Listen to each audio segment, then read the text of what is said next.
নিজের বাপকে এক গ্লাস জল দেয় না, খৈনি চাচ্ছে সঙ্গে সঙ্গে, আচ্ছা ঠিক আছে না বানিয়ে। বড় মহারাজ, এগুলো কলির ধর্ম। কালিনা ধর্ম মিত্রেণ ধরেয়ম বাধিতাধুনা। কলির মধ্যে দুষ্টদের, যারা ব্যসনযুক্ত হয়, নেশাযুক্ত হয়, এদের কিন্তু অনেক তাড়াতাড়ি সঙ্গতি জড়িত হয়ে যায়। প্রেম সে বলো। পরীক্ষিত মহারাজ বললেন, বেরো আমার রাজ্যের থেকে। বলে, যাবো কোথায়? এখন তো আমার সময় চলছে, কলিযুগ, তাহলে আমাকে থাকার জন্য জায়গা দিন। পরীক্ষিত মহারাজ বললেন, তাহলে তো থাকার জন্য জায়গা দিতেই হবে। ঠিক আছে, যাও, তোমাকে 4টি জায়গা দিলাম। কোথায়? দ্যুতম পানম স্ত্রিয়ঃ সূনা যত্র ধর্মাশ্চতুর্বিধঃ। দ্যুত মানে জুয়া, যেখানে জুয়া খেলা হয় সেখানে কলির বাস হবে। স্ত্রিয়ঃ, যেখানে পরস্ত্রী গমন হয় সেখানে কলির বাস হবে। সূনা মানে হিংসা, যেখানে হিংসা হয়। আর পানম মানে যেখানে মদ্যপান হয় সেখানে কলির বাস। এই 4টি জায়গা দিলেন। কলি বললেন, একটা ভালো জায়গা তো দেন। পরীক্ষিত মহারাজ বিচার করে বললেন, ঠিক আছে, যাও। পুনশ্চয়াচমানায় জাত রূপ মদাত প্রভু। 5ম স্থান দিলেন রূপের মধ্যে। রূপ মানে সোনা।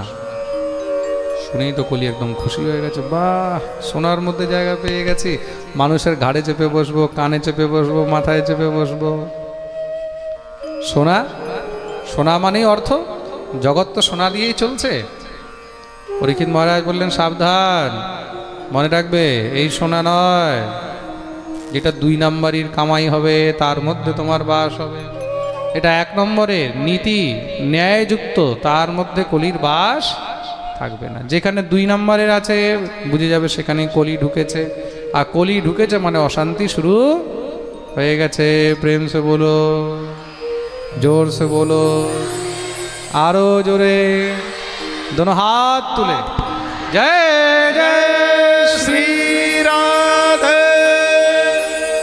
পরীক্ষিত মহারাজ এই প্রকার কলিকে নিগ্রহ করলেন, ধর্ম পৃথিবী রক্ষা করেছেন। একদিন পরীক্ষিত মহারাজ শিকার খেলতে বনে গেছেন। শিকার খেলতে খেলতে খুব ক্ষুধা পিপাসা লেগেছে। জল খুঁজতে খুঁজতে এক ঋষির আশ্রমে গেলেন। নাম হলো শমিক ঋষি। ঋষি ধ্যানে মগ্ন ছিলেন। রাজা গিয়ে জল যাচনা করলেন, কিন্তু ঋষি ধ্যানে মগ্ন হওয়ার কারণে বুঝতে পারেননি। রাজা ক্রুদ্ধ হয়ে গেলেন, রাগ উঠে গেল। ক্রোধ কি জিনিস? ক্রোধে কিন্তু অনেক তাড়াতাড়ি অপরাধ হয়ে যায়। সেখানে একটি মৃত সর্প ছিল, ওই সর্পটাকে নিয়ে ঋষির গলায় ফেলে দিয়ে রাজা চলে গেছে।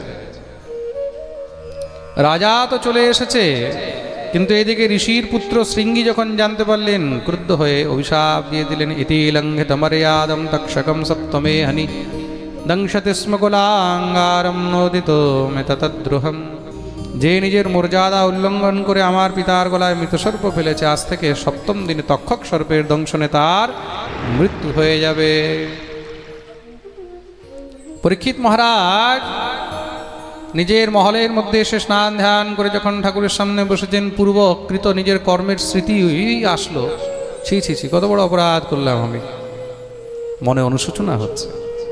দেখুন, অপরাধ সবার দ্বারাই হয়। সংসারে এমন কেউ নেই যার দ্বারা অপরাধ হয়নি বা হয়নি, হয়নি বা হয় না বা হবে না। অপরাধ আমাদের সবার দ্বারাই হয়েছে, হচ্ছে, আর নিশ্চয়ই হবে।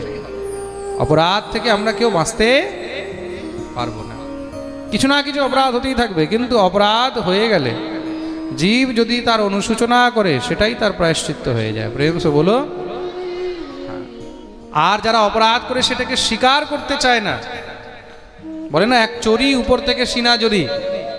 প্রেম সে বলো, তার জন্য কিন্তু অনেক দুর্ভোগ থাকে। তো ভগবান কেউ যদি স্বীকার করে, তখন তা সেই অপরাধের দণ্ড অল্পেতেই দিয়ে শেষ করে দেন। তার ফল কি হলো? শৃঙ্গি ঋষি 7 দিনের সময় দিলেন। শৃঙ্গি ঋষি যদি চাইতেন তাহলে এটা তো বলতে পারতেন যে এক্ষুনি রাজা ভস্ম হয়ে যাক। শমিক ঋষি যখন জানতে পারলেন, শৃঙ্গিকে বোঝালেন, ঠিক করনি, রাজাকে অভিশাপ দিয়ে রাজা আমাদের দ্বারে এসেছে, তার সেবা করা তো আমাদের কর্তব্য ছিল। যা হওয়ার হয়েছে, রাজাকে খবর দিতে হবে, তাতে যেন সে নিজের মুক্তির কোনো উপায় করে নেয়। এক ব্রাহ্মণকে পাঠালেন। সেই ব্রাহ্মণ কুমার গিয়ে খবর দিয়েছে। রাজা তাকে ধনধান্য দিয়ে বিদায় করলেন। সঙ্গে সঙ্গে রাজা সমস্ত সব বেদজ্ঞ ব্রাহ্মণদেরকে ডেকেছেন, তাদের কাছে প্রশ্ন করলেন, আমার জীবনের 7 দিন বাকি আছে, 7 দিনে আমার মুক্তি কি করে সম্ভব? কেউ কোনো উত্তর দিতে পারলেন না। রাজা তখন নিজের পুত্র জন্মেজয়কে রাজগদ্দিতে বসিয়ে অনশন ব্রত নিয়ে গঙ্গার তটে গিয়ে বসেছেন। চারদিকে ভিড় লেগে গেছে রাজাকে দেখার জন্য। পরাশরো গাধিসুতোথ রাম উতথ্য ইন্দ্র প্রমদেদ মুবাহ মেধাতিথির দেবল আষ্টিষেণো ভারদ্বাজো গৌতম পিপ্পলাদ। যত বড় বড় ঋষি মুনি সব এসে উপস্থিত হয়েছেন, চারদিক দিয়ে ঘিরে বসে গেছেন। কেন? রাজাকে অভিশাপ লেগেছে, রাজার মৃত্যু হবে। সবাই পরীক্ষিতের মহাপ্রয়াণ দেখতে চায়। পরীক্ষিত সবাইকে প্রণাম করে অনশন ব্রত নিয়ে, মানে অন্ন জল পরিত্যাগ করে দিয়ে ভগবানের শরণে বসেছেন।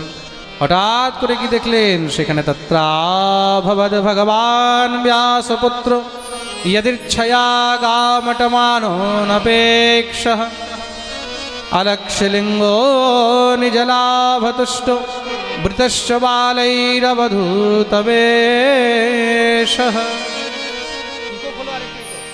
একদম ফ্ল্যাট হয়ে গেছে। দেখতেই দেখতে সেখানে স্বয়ং ব্যাস নন্দন শ্রী সুখদেব ভগবান এসে উপস্থিত হলেন। বলিয়ে সুখদেব ভগবান কি জয়। সবাই উঠে দাঁড়িয়ে জয়কার করলেন, বন্দন করেছেন, প্রণাম করেছেন। পরীক্ষিত, তোমার সমস্ত প্রশ্নের উত্তর স্বয়ং এখানে চলে এসেছেন, যা জানতে চাও জেনে নাও। পরীক্ষিত উচ্চ আসনে বসিয়েছেন, চরণে বন্দন করলেন। 2টি প্রশ্ন করেছেন। কি কি? अतः पृच्छामि संसिद्धिं योगिनां परमं गुरुं पुरुषस्येह यत्कार्यं म्रियमाणस्य सर्वथा। গুরুদেব, এই সংসারে যেই জীব মরণাসন্ন তাকে নিজের মুক্তির জন্য কি করা উচিত? মরণাসন্ন কে? এখানে আমরা সবাই তো মরণাসন্ন। কেউ বলতে পারবে যে আমি মরব না? বলতে পারবে? আয়া হে সো যায়েগা, যে এসেছে তাকে যেতেই। আমরা সবাই মরণাসন্ন, সবাই মৃত্যুসজ্জায় পড়ে রয়েছে। এখন আছি, 5 মিনিট পরে থাকবো কিনা তার কোনো গ্যারান্টি নেই। সাইকেল চালাচ্ছে, সাইকেল চালাতে চালাতে সেখানে হঠাৎ করে পড়ে গেছে। 4 জন দৌড়ে গিয়ে দেখলো কি হয়েছে, বলে সেই মানুষ আর। গাড়ি চালাচ্ছে, গাড়ি চালাতে চালাতে হঠাৎ করে স্ট্রোক হয়ে গেছে, সেখানেই শেষ। রাত্রে ঘুমিয়েছে, সকালে আর উঠতে পারে। জীবনের কোনো ভরসা নেই। কোনো ভরসা আছে? क्षणभंगुर जीवन की कलिका कल प्रात को जान खिली ना खिली। রাত্রে যে এই কলিটা আছে, এই কলিটা সকাল পর্যন্ত ফুল হয়ে ফুটবে কিনা তার কোনো গ্যারান্টি।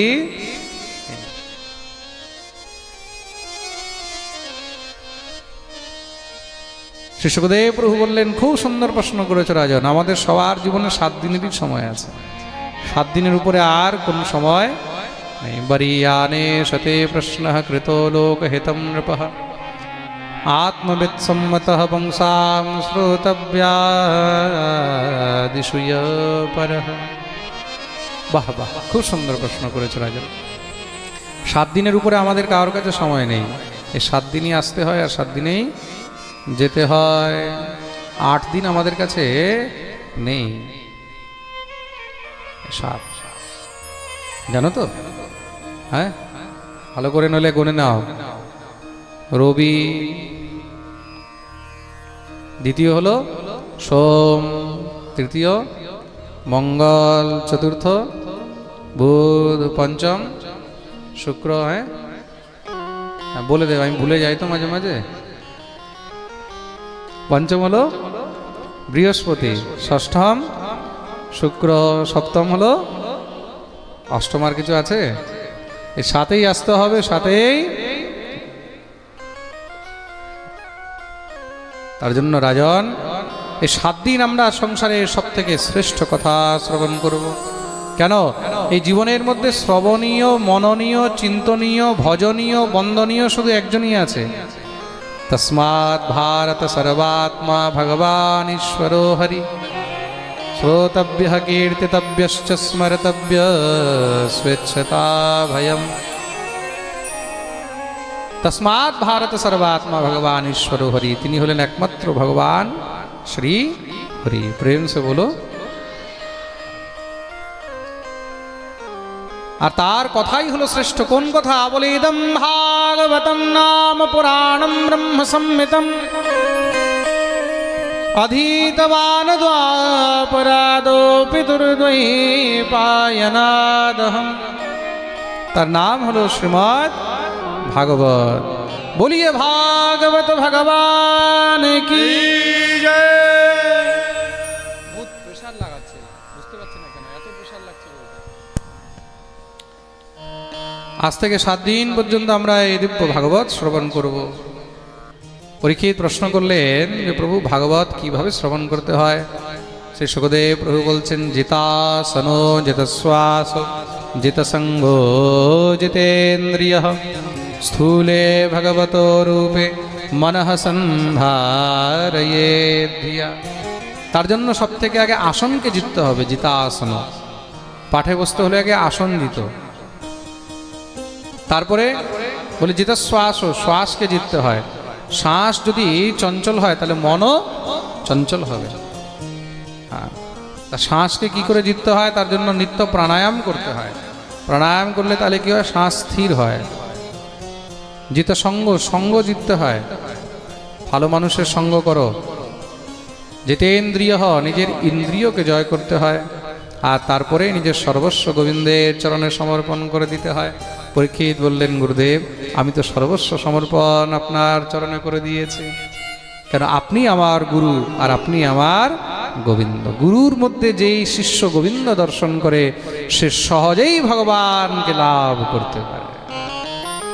প্রেম সে বলো। মনে রাখবে, কেন ভগবানকে তো আমরা ডাইরেক্ট দেখতে পাই না, তো ভগবানকে দেখার মাধ্যম কি? সেই দৃষ্টি হলেন শ্রী গুরুদেব। গুরুদেবের চরণে দিব্য প্রার্থনা করছি। আমরা আপনার চরণাশ্রয় নিয়েছি। আপনি হলেন আমাদের নৌকা, আপনি আমাদের মাঝি, আপনি আমাদেরকে সাগর থেকে পার। খেবैया ले चल परली पार, हो नैया ले चल परली पार। खेबैया ले चल परली पार, हो नैया ले चल परली पार। खेबैया ले चल परली पार, हो नैया ले चल परली पार।